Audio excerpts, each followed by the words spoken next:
Hello friends, welcome to home food recipes. આજે આપણે બનાવશું ઘઉંના લોટની મસાલા પૂરી।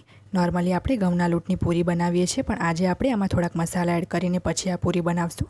આ મસાલા પૂરીને તમે કોઈ પણ ગ્રેવીવાળું શાક કે સૂકા શાક સાથે સર્વ કરી શકો છો। મેં અહીંયા એને બટાકાના શાક સાથે સર્વ કર્યું છે અને આ બટાકાના શાકની રેસીપી હું આવતા નેક્સ્ટ વિડીયોમાં તમારી સાથે શેર કરીશ। તો જો તમે ક્યારેય આ મસાલા પૂરી ના બનાવી હોય તો તમે ચોક્કસથી આ પૂરીને તમારા ઘરે ટ્રાય કરો। તો ચલો મસાલા પૂરી બનાવવાનું શરૂ કરીએ।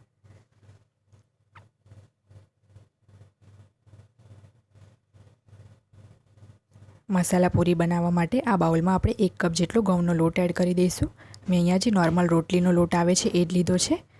હવે આપણે એમાં અધકચરું કૂટેલું જીરું નાખી દઈશું। 1 મોટી ચમચી જેટલા જીરાને શેકીને મેં એને અધકચરું વાટી લીધું છે। જો તમને અજમાનો ટેસ્ટ પસંદ હોય તો તમે નાખી શકો છો, મને નથી પસંદ એટલે મેં નથી નાખ્યો। હવે એમાં મીઠું નાખશું અડધી ચમચી અથવા તો સ્વાદ મુજબ,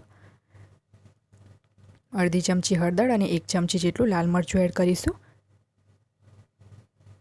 1.5 મોટી ચમચી જેટલું આપણે આમાં તેલ નાખશું। તેલ વધારે નથી નાખવાનું, નહીં તો પૂરી આપણી ફૂલશે નહીં અને પૂરીમાં તેલ પણ ખૂબ જ વધારે ભરાઈ રહેશે। તો હવે બધું જ સારી રીતે મિક્સ કરી લઈશું અને થોડું થોડું પાણી નાખીને આપણે એનો મીડિયમ કઠણ લોટ બાંધવાનો છે। પૂરી બનાવતી વખતે આપણે એનો જે લોટ છે એના પર જ ધ્યાન આપવાનું છે।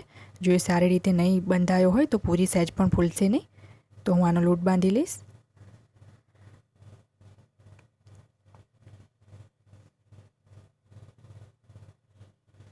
તમે જોઈ શકો છો કે મેં ના વધારે સોફ્ટ અને ના વધારે હાર્ડ એવો મીડિયમ લોટ બાંધ્યો છે। જો એકદમ કઠણ લોટ આપણે બાંધી દઈશું તો પૂરી આપણી અડધી ફૂલશે અને અડધી નહીં ફૂલે। તો હવે આમાંથી આપણે નાની નાની સાઇઝના લુવા રેડી કરી લઈશું અને એ પછી આપણે પૂરી વણી લઈશું। તો બધા જ લુવા હું રેડી કરી લઈશ।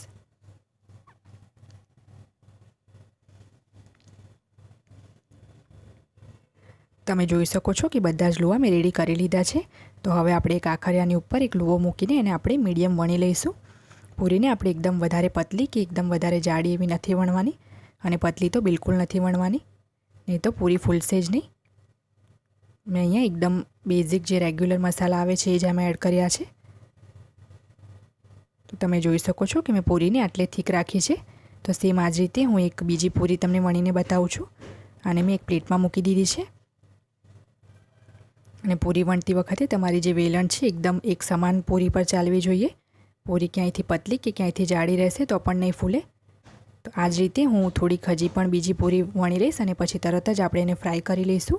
પૂરીને વણ્યા પછી તરત જ આપણે એને ફ્રાય કરવાની છે। જ્યારે તેલ સારી રીતે ગરમ થઈ જાય તો આપણે એક પૂરી તેલમાં નાખશું અને એક ચમચો લઈને આપણે એને હલકા હલકા હાથે આ રીતે દબાવતું રહેવાનું છે।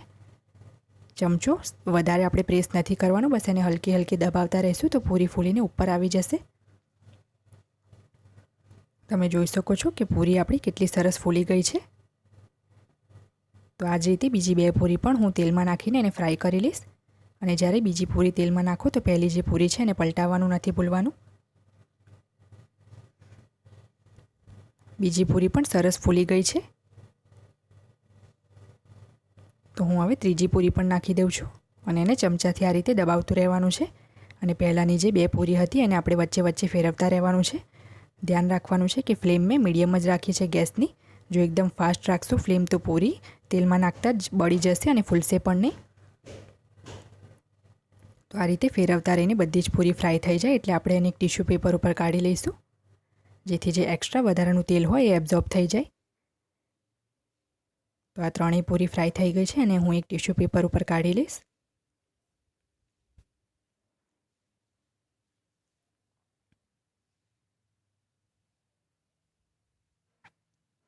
તો સેમ આ જ રીતે હું થોડીક હજી પણ પૂરી તમને ફ્રાય કરીને બતાવું છું અને હું અહીંયા કોઈ જ કેમેરો કટ નથી કરતી, તમારી સામે જ બધી પૂરી હું ફ્રાય કરી રહી છું। પૂરી તેલમાં નાખતા જ તરત ઉપર નહીં આવે ફૂલીને, થોડીક સેકન્ડ માટે આપણે રીતે ચમચો દબાવતો રહેવો પડશે કારણ કે તેલ આપણે મીડિયમ ગરમ રાખ્યું છે જેથી પૂરી બળી ના જાય। અને આ જે લોટ બાંધ્યો હતો એને પણ મેં કોઈ જાતનો રેસ્ટ નથી આપ્યો, તરત જ મેં લોટ બાંધીને પૂરી બનાવીને ફ્રાય કરી લીધી છે। તો એક પૂરી ફૂલી જાય એટલે વચ્ચે વચ્ચે આપણે એને પલટાવતું રહેવાનું છે અને બંને તરફથી ફ્રાય થઈ જાય તો આપણે એને બહાર કાઢી લઈશું। અને તમે ચાહો તો લોટ બાંધતી વખતે એમાં રવો કે સૂજી પણ એડ કરી શકો છો, પણ રવો કે સૂજી એડ કરવાથી જે આપણી પૂરી છે હોય એ ક્રિસ્પી થઈ જાય છે અને ક્રિસ્પી થઈ જશે એટલે સહેજ જ ચમચો લાગશે તો પૂરી તૂટી જશે, એમાં ક્રેક્સ આવી જશે અને પછી ત્યાંથી તેલ અંદર ઘૂસી જશે।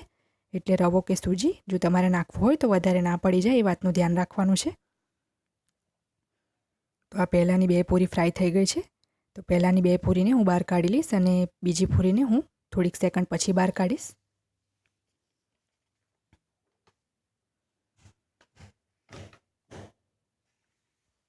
તો ફ્રેન્ડ્સ, આપણી મસાલા પૂરીને મેં એક પ્લેટમાં કાઢી લીધી છે. તમે આને ચા સાથે કે કોઈ પોતાની મનપસંદ સબ્જી સાથે સર્વ કરી શકો છો. જો તમને મારી આ રેસીપી પસંદ આવે તો મારી ચેનલને સબસ્ક્રાઈબ કરવાનું ના ભૂલશો. સબસ્ક્રાઈબ બટનની બાજુમાં જે બેલ આઇકન છે એને પણ દબાવી દો, જેથી તમને મારા દરેક વિડીયોની નોટિફિકેશન મળતી રહે. જો તમારે મારો આ જ વિડીયો હિન્દીમાં જોવો હોય તો એની પણ લિંક મેં નીચે ડિસ્ક્રિપ્શન બોક્સમાં આપી દીધી છે. તો મળીએ નેક્સ્ટ વિડીયોમાં. ત્યાં સુધી આવજો.